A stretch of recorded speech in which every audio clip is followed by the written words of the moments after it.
नूर की बहन ने मुझे बताया कि हमारे वालिदैन एक रोड एक्सीडेंट में मारे गए थे। नूर को उनकी मौत का सदमा बहुत गहरा लगा। एक दिन मैं नूर को खाना देने के लिए उसके कमरे में गई और अचानक से नूर मुझ पर चीखने लगी। वो कहने लगी कि यहाँ से चली जाओ और मुझे मारना शुरू कर दिया। मैं और मेरे मामू नूर को अस्पताल ले गए। वहाँ जाकर पता चला कि नूर एक दिमागी मर्ज में मुब्तला है।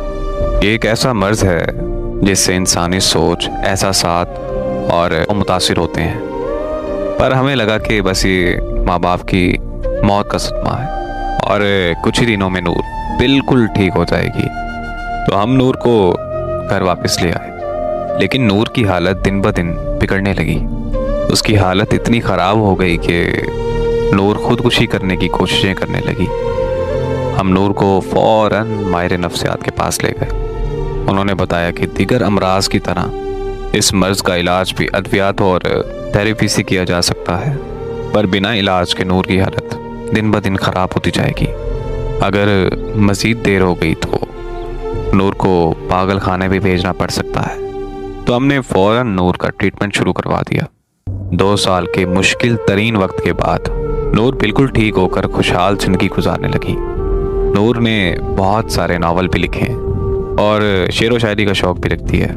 पर जब से नूर ने आपकी कहानी पढ़ी है, पर तब से उसको इस दिमागी मर्ज का दोबारा अटैक आने लगा है।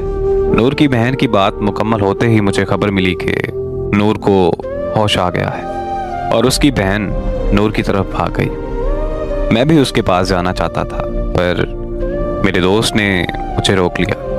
वो मुझे कहने लगा कि नूर तो पागल लड़की है, हमें उसे क्या लेना देना, चलो हम घर चलते हैं। मैंने अपने दोस्त से बोला कि अरे यार, मैं कौन सा नॉर्मल हूँ, मैं भी तो इतना पागल हो चुका हूँ कि किसी का कम बुलाने के लिए नशे का सहारा ले रहा हूँ। बस इतना कहकर मैं नूर से मिलने चला गया। नूर मुझे देखते ही उठकर बैठ गई। उसकी खुशी की कोई इंतहा ही नहीं थी। जिंदगी में पहली बार मैंने खुद की वजह से किसी के चेहरे पर खुशी देखी थी और उसके चेहरे पर खुशी देखकर जो मुझे सुकून महसूस हो रहा था, वो सुकून मैंने पहले कभी महसूस नहीं किया था। मैं नूर के करीब जाकर बैठ गया और उससे उसका हाल चाल पूछने लगा। तो वो मुझे कहने लगी कि आपके आने से सब कुछ ठीक हो गया है। फिर हमने बहुत सी बातें की और कुछ देर बाद मैंने नूर से कहा कि अब मेरे जाने का वक्त हो गया है। नूर ने जब ये सुना तो पता नहीं उसकी हंसी अचानक से कहाँ चली गई।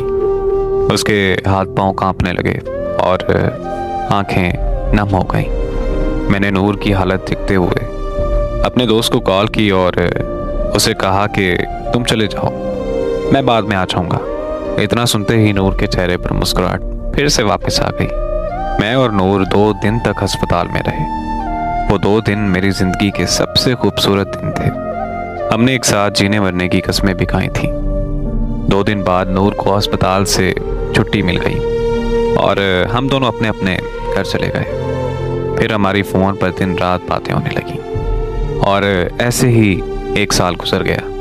वो ज़हनी तौर पर बिल्कुल ठीक हो चुकी थी और मैं भी नशा मुकम्मल तौर पर छोड़ चुका था। यहाँ तक कि हमारी शादी के लिए हमारी फैमिलीज़ भी रज़ामंद हो चुकी थी। ज़िंदगी में सब अच्छा चल रहा था कि अचानक एक खबर ने मेरी दुनिया हिला कर रख दी। मुझे पता चला कि नूर की बहन की मौत हो गई। ये खबर मिलते ही मैं नूर के घर पहुंच गया। वहां पहुंचकर पता चला कि नूर की बहन ने प्यार में धोखा खाने के बाद खुदकुशी कर ली और नूर को फिर से वही दिमागी मर्ज का अटैक आया। नूर को अस्पताल में फिर से एडमिट कर दिया गया। वहाँ नूर के दिमाग की शरीयान फटने से नूर को ब्रेन हेमरेज हो गया और 6 दिन बाद नूर की भी मौत हो गई।